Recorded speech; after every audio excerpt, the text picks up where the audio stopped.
भक्तों राम राम। भक्ति भाव विद रेणु रस्तोगी चैनल में मैं आपका स्वागत करती हूँ।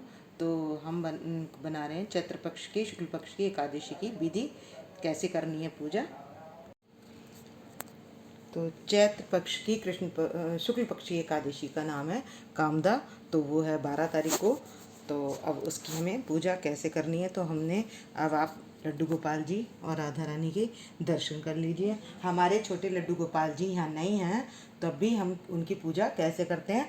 तो मैंने उनका ये सिंहासन यहाँ पर उनका सिंहासन, उनके वस्त्र और उनका तुलसी की माला और तुलसी और उनका मुकुट मैंने यहाँ पर विराजमान कर दिया है। ये रहा उनका मुकुट। तो अब हम कैसे करेंगे पूजा, मतलब उनकी पूजा रोज़ करती हूँ मैं इसी तरह, उनके सिंहासन पर उनका सामान रख देती हूँ। तो इस तरीके से उनकी पूजा करते हैं। फिर ये गाय का पूजन हो जाएगा यहाँ, और लक्ष्मी नारायण जी का पूजन हो जाएगा। ये कलश है। तो अब हम सबसे पहले क्या करेंगे गणेश जी की स्थापना। तो अब हम पुष्प का आसन देंगे और गणेश जी की स्थापना कर लेंगे। तो अब मैं यहाँ पर दूंगी पुष्प का आसन और यहाँ पर मैं गणेश जी को विराजमान कर लूँगी। और उसके बाद मैं दूंगी दुर्वा। तो मैं दुर्वा से भोग बाद में लगाएंगे। गणेश जी के बाद हम सबको अब पहनाएंगे वस्त्र। सबसे पहले तिलक लगाएंगे, वस्त्र पहनाएंगे, फिर तिलक लगाएंगे। तो अब मैं बनाती हूँ सबको वस्त्र। तो वस्त्र अब हम सबसे पहले पहनाएंगे गणेश जी को जनेऊ। तो अब गणेश जी को हम जनेऊ धारण करा देंगे। इस तरीके से हमने गणेश जी को जनेऊ धारण करा दिया। और जनेऊ इधर कराएंगे हम लक्ष्मी नारायण जी को जनेऊ धारण करा देंगे। तो ये हम लक्ष्मी नारायण भगवान हैं, तो इनको भी हम जनेऊ धारण करा देंगे। तो इस तरीके से मैंने लक्ष्मी नारायण भगवान जी को जनेऊ धारण करा दिया। और अब देंगे हम सबसे पहले, मैंने पुष्प का आसन दे दिया ये गणेश जी के नीचे। और अब हम वस्त्र पहनाएंगे। तो गणपत गणेश जी को वस्त्र अर्पित कर देंगे। मैंने जल से छीटा, ये इस तरीके से मैंने पवित्र कर लिया था। तो मैं दोबारा से भी और सभी पर ओम पवित्र हो जाता, इस तरीके से सभी पर छींटा दोबारा लगा देती हूँ। और इसके बाद मैं कलावा वस्त्र पहना दूँगी। तो अब मैं वस्त्र धारण कराऊँगी। राधा रानी को भी वस्त्र धारण करा देंगे, लड्डू गोपाल जी को भी वस्त्र धारण करा देंगे। और ये हमारे छोटे लड्डू गोपाल जी हैं, नहीं है लेकिन उनका मैंने सिंहासन, तो यहाँ पर भी मैं जितनी चीज़ें इनके लिए चढ़ाऊँगी वो इसी तरीके से इनकी भी पूजा करती हूँ। मैं मानसिक पूजा करती हूँ इनकी। तो वो अपनी नानी के घर गए हुए हैं, वो पिछली वीडियो में बताया था मैंने। तो इसलिए अब हम गाय माता को भी वस्त्र पहना देंगे। और हम पहनाएंगे लक्ष्मी नारायण भगवान जी को। तो लक्ष्मी नारायण भगवान जी को मैंने पीला जनेऊ धारण करा दिया है। अब वस्त्र धारण कराऊंगी। अब मैंने लक्ष्मी नारायण जी को भी इनको वस्त्र धारण करा दिए हैं। और इधर हम करेंगे कलश की स्थापना। तो मैंने पंच पल्लव ले लिए हैं अशोक के, और इसमें डाला है गंगा जल, पानी और एक सिक्का, 2 लौंग के जोड़े और सुपारी डालकर मैंने कलश की स्थापना कर ली है। और अब इन कलश पर हम कलावा रूपी वस्त्र इस तरीके से मैं लपेट दूंगी। इस तरीके से हो गया ये कलश पूजन। तो कलश पूजन के बाद हम अब लगाएंगे सबको भोग प्रसाद।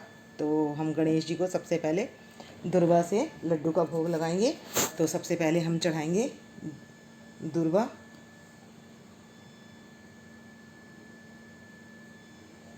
और उससे पहले दुर्वा चढ़ाने से भी पहले हम लगाएंगे सबके तिलक।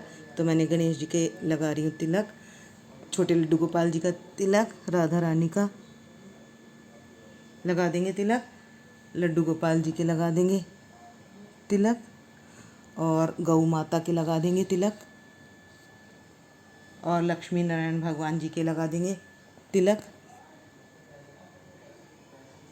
लक्ष्मी जी के और लक्ष्मी नारायण भगवान जी के तिलक लगा देंगे। और यहाँ पर कलश पूजन के लिए शुक्ल पक्ष की एकादशी है।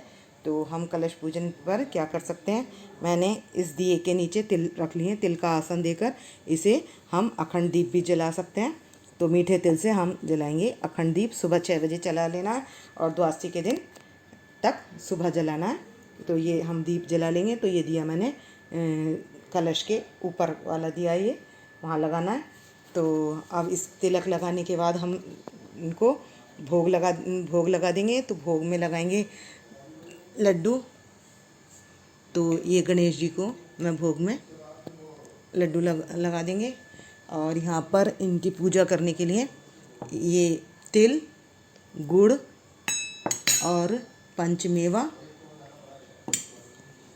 और ये पेठा और ये लड्डू गोपाल जी के लिए मिश्री, सभी के लिए ये तुलसी पत्र और ये केसर की रबड़ी है चांदी की कटोरी में, ये सभी भगवान भोग लगा लेंगे।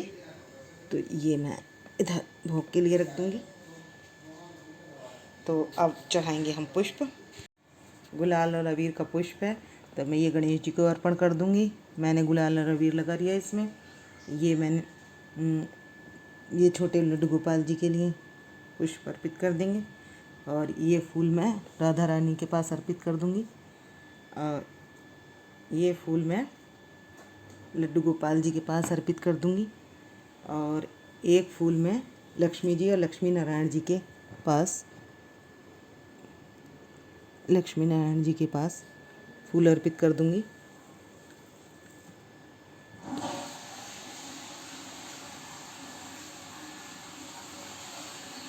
अब हमने सबके पास पुष्प अर्पित कर दिए। अब हम थोड़े से पुष्प, गुलाब के पुष्प यहाँ लक्ष्मी जी के पास अर्पित कर देंगे। ये मैं अर्पित कर रही हूँ लक्ष्मी जी के पास। तो ये हमने अर्पित कर दिया। अब जलाएंगे दीप। अब मैंने सभी को फल अर्पित कर दिए और मैंने जला लिए धूप दीप, कलश का दीप भी जला लिया मैंने। तो अब करते हैं हम कथा शुरू। तो क्या है, भगवान कृष्ण अर्जुन से कहते हैं कि हे अर्जुन, ये एकादशी चैत्र मास की एकादशी, शुक्ल पक्ष की एकादशी का मैं तुमसे वर्णन करता हूँ। तब क्या होता है, तब दिलीप जो हैं वशिष्ठ जी से पूछते हैं कि इस एकादशी का, कौन सी, कामदा एकादशी का व्रत और इसके करने की विधि क्या है। तो कामदा क्या करती है, जो हमारे पाप होते हैं उनको ऐसे भस्म कर देती है जैसे सूखी लकड़ी जल्दी जल जाती है और राख बन जाती है। उसी प्रकार हमारे पाप भी भस्म हो जाते हैं इस एकादशी के व्रत के प्रभाव से। और मनुष्य की योनियों से भी छूट जाता है और उसको पुत्र की प्राप्ति भी होती है और स्वर्ग की प्राप्ति भी होती है। तब कहते हैं कि प्राचीन काल में एक भोगीपुर नामक नगर था। पुंडरीक नाम का राजा था। वह ऐश्वर्यों से युक्त था। उसके राज्य में अनेक गंधर्व कन्याएं किन्नर निवास करते थे। ललित और ललिता नाम की दोनों गंधर्व निपुण गाने में निपुण थे और वो वैभवशाली वहाँ विहार किया करते थे। और वो दोनों आपस में इतना प्रेम करते थे कि वो एक पल के लिए भी दूर हों तो विचलित हो जाते थे। तो गंधर्वों की सभा में एक बार की बात है कि वो गायन कर रहे थे। तब ललित को ललिता की याद आ गई और उसके कारण वह गाना अशुद्ध गाने लगा। तो नागराज करकोटक ने पुंडरीक से शिकायत की। तब पुंडरीक को क्रोध आ गया और उन्होंने श्राप दे दिया कि तू राक्षस बनकर अपनी स्त्री का स्मरण कर रहा था, इसीलिए तू क्या बन जाए, नरभक्षी राक्षस बन जाए और अपने कर्म का फल भोग ग्रहण कर। तो इस कारण वो ललित जो था वो क्या बन गया, नरभक्षी राक्षस बन गया। जब उसके नेत्र सूर्य चंद्रमा के समान प्रदीप्त होते थे, मुंह अग्नि निकालने लगी और नाक पर्वत की कंदरा के समान विशाल हो गई और गर्दन पहाड़ के समान दिखाई देने लगी और भुजाएं 2-2 योजन लंबी हो गईं। शरीर 8 योजन लंबा हो गया। ललिता को जब इस बात का पता चला तो वह बहुत दुखी हुई और पति का उद्धार करने के लिए सोचने लगी कि मैं उसे इससे किस तरीके से छुटकारा दिलाऊं। अब वह घूमते घूमते विंध्याचल पर्वत पर चली गई। वहाँ श्रृंगी ऋषि का आश्रम उसको दिखाई दिया। श्रृंगी ऋषि के आश्रम को देखकर वह अंदर गई और मुनि से बोली कि मेरे पति की राक्षस योनि छूटने का कोई उपाय बताइए। तब मुनि ने कहा कि तुम कामदा एकादशी का व्रत करो, इससे तुम्हारे पति की राक्षस योनि छूट जाएगी और पाप भी शांत हो जाएगा।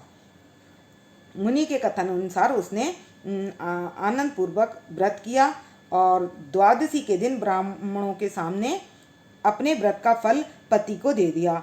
उसकी प्रार्थना करने लगी कि हे प्रभु, मैंने जो व्रत किया है इसका फल मेरे पति को दे दो।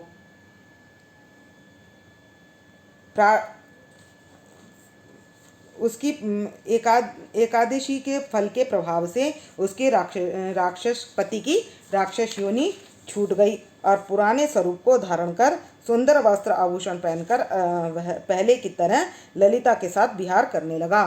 कामदा एकादशी के प्रभाव से पहले की भांति सुंदर हो गया। अब मरने के बाद दोनों पुष्पक विमान में बैठकर स्वर्ग को चले गए। तो जो कोई इस व्रत को विधि पूर्वक करता है उसके समस्त पाप नष्ट हो जाते हैं और मनुष्य की ब्रह्म हत्या पाप राक्षस आदि योनि से छूट जाता है और इससे महान दूसरा कोई व्रत नहीं है। और इसके महत्तम को श्रवण करने से और पढ़ने से अनंत फल की प्राप्ति होती है। इसमें कई गुना फल प्राप्त होता है। तो ये थी एकादशी की कथा।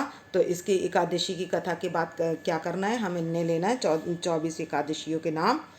उत्पन्ना एकादशी, मोक्षदा एकादशी, सफला एकादशी, पुत्रदा एकादशी, शक्तिला एकादशी, जया एकादशी, विजया एकादशी, आम्लकी एकादशी, पापमोचनी एकादशी, कामदा एकादशी, बरूथनी एकादशी, अपरा एकादशी, निर्जला एकादशी, योगिनी एकादशी, देवशयनी एकादशी,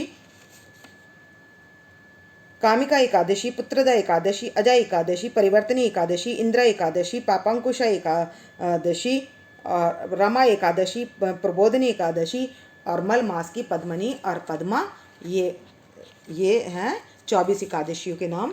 तो अब हमने क्या करना है कि जो हमने तिल और दक्षिणा और पुष्प लिए थे वो कथा सुनने के बाद हमारी कथा विराम दे गई है। तो अब हम उनको क्या करेंगे, अर्पण कर देंगे। ये गणेश जी के पास हम ये चढ़ा देंगे। तो इसके बाद हमने करनी है राधा तेरी आरती, कन्हैया तेरी आरती, सारा संसार करेगा हाथ जोड़ के। तो विष्णु भगवान की आरती करनी होती है तो हम आरती कर सकते हैं।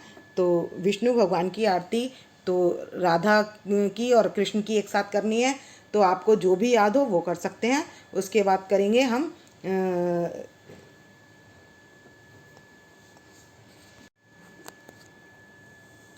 अब करेंगे हम गंगा जी की आरती।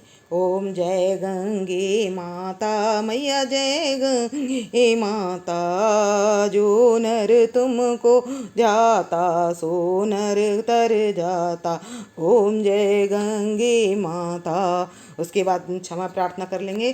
कर्पूरी गौरम करुणावतारम संसारी सारम भुजगेन्द्रहारम सदा वसंतम हृदयारविंदे भवम भवामी सहितम नमामि। 3 बार कहेंगे।